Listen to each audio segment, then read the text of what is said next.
Greetings everyone, and welcome back to our Standing Watch program. This coming week, the American people will celebrate their annual Thanksgiving Day festival. But some, or perhaps even many, are asking the question today, why should we be thankful? We are looking at all our problems as a nation. This skyrocketing bank failures, with a recession which is ongoing, which might still end up in a depression. We are doing worse than we have been doing for many, many years.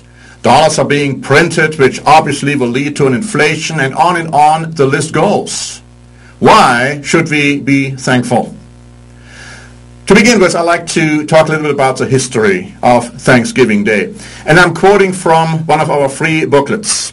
And all our booklets are free for the asking, and if you want, you can have a copy of this absolutely free. Just contact us for one. It's entitled, Is That in the Bible? Man's Holidays and God's Holy Days. And I'd like to quote from this booklet a little bit what we say about the history of Thanksgiving. The first observance of the Thanksgiving festival in America occurred in early November or December of 1621. When the governor of Plymouth Colony, William Bradford, appointed a 3-day feast. That observance was established to show gratitude to the Almighty, as that difficult year drew to an end, and the harvest was plentiful.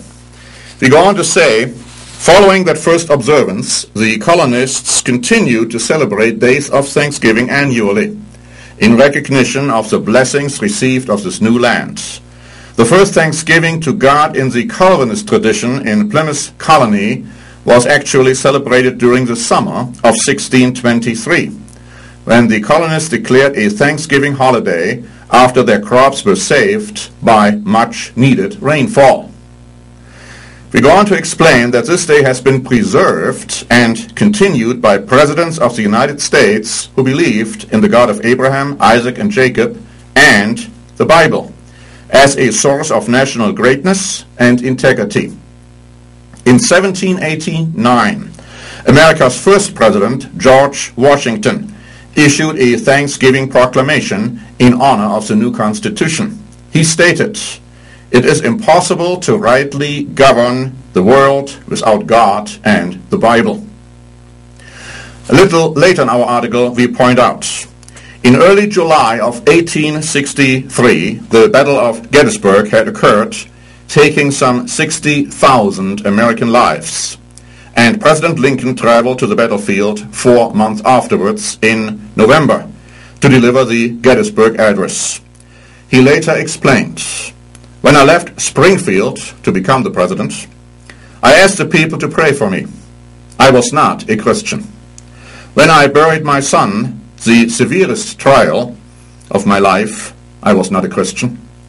But when I went to Gettysburg and saw the graves of thousands of our soldiers, I then and there consecrated myself to Christ."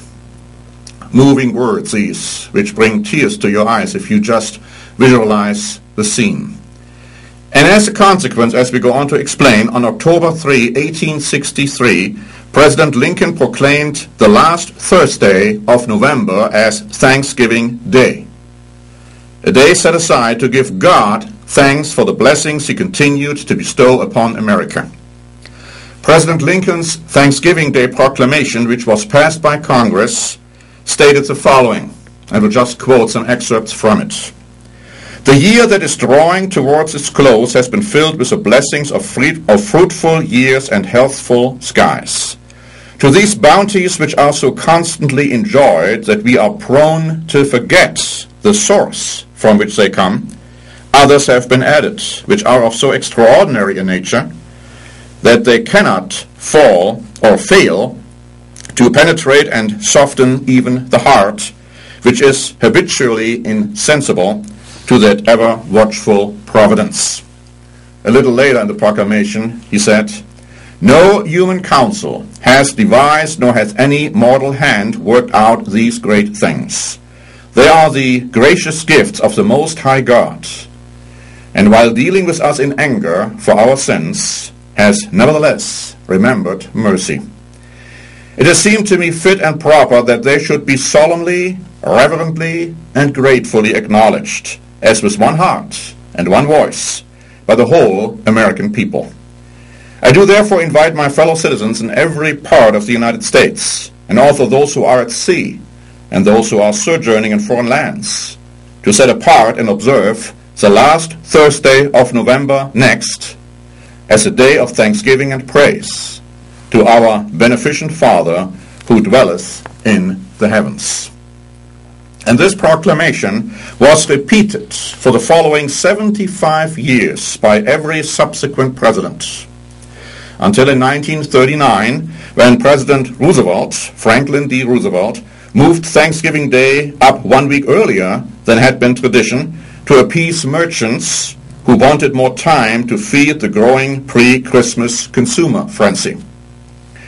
Folding to congressional pressure 2 years later, Roosevelt signed a resolution returning Thanksgiving to the fourth Thursday of November, as Congress in 1941 permanently set the fourth Thursday of each November as America's National Day of Thanksgiving.